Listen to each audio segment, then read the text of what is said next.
ഹബീബായ സല്ലല്ലാഹു അലൈഹി വസല്ലം തങ്ങളിത് ചെയ്തില്ലല്ലോ, സ്വഹാബത്ത് ചെയ്തില്ലല്ലോ എന്ന് പറഞ്ഞുകൊണ്ട് മാറ്റിവെക്കേണ്ട ഒരു സൽക്കർമ്മമല്ല ഇത്. എന്തുകൊണ്ട്? മൻ സന്ന ഫിൽ ഇസ്ലാമി സുന്നതൻ ഹസനതൻ ഫലഹു അജ്റുഹാ വ അജ്റു മൻ അമില ബിഹാ.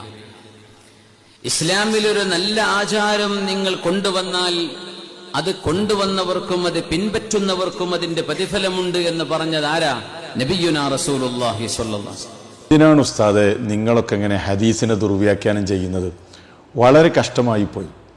നിങ്ങൾ ഈ പറഞ്ഞതുപോലെയാണെങ്കിൽ ഇസ്ലാമിലേക്ക് ആർക്കു വേണമെങ്കിലും എന്ത് കർമ്മങ്ങളും കടത്തിക്കൂട്ടാമല്ലോ. അങ്ങനെയാകുമ്പോൾ ഇസ്ലാം ദീനിൻ്റെ അവസ്ഥ എന്താകും? നിങ്ങൾ ഈ പറഞ്ഞതാണോ ഉസ്താദെ ആ ഹദീസിൻ്റെ ആശയം?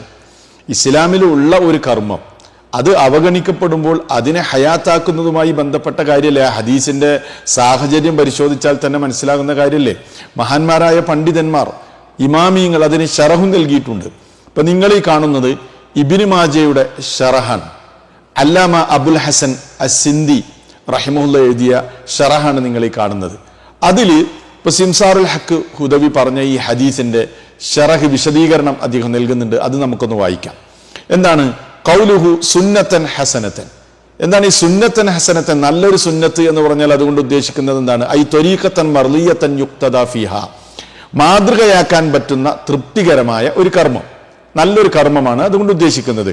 അതെങ്ങനെയാണ് നല്ലതും ചീത്തയാവുന്നത്? വത്തമീസു ബൈനൽ ഹസനത്തി വസ്സയ്യിഅത്തി ബിമുവാഫഖത്തി ഉസൂലി ശർഇ വഅദമിഹാ. അതായത് നല്ലതിനെയും ചീത്തയെയും വേർതിരിക്കുന്നത് ശർഇന്റെ ഉസൂലിനോട് യോജിക്കുക വിയോജിക്കുക, അതാണ് അതിന്റെ മാനദണ്ഡം. അപ്പൊ ശർഇന്റെ ഉസൂലിനോട് യോജിക്കുന്നതാകുമ്പോഴാണ് അത് നല്ല കർമ്മമായി തീരുന്നത്, നല്ല ചര്യയായി തീരുന്നത്. ഞാൻ ചോദിക്കട്ടെ ഉസ്താദെ, ഷറയിൽ യാതൊരു അടിസ്ഥാനവും ഇല്ലാത്ത, ഷറയിന്റെ ഉസൂലിനോട് ഒരിക്കലും യോജിക്കാത്ത, പിൽക്കാലഘട്ടത്തിൽ ആരൊക്കെയോ കെട്ടിപ്പടച്ചുണ്ടാക്കിയ ഒരു സാധനമാണ് ഈ നബിദിനാഘോഷം. നിങ്ങൾ സമ്മതിക്കുന്ന കാര്യമാണ്.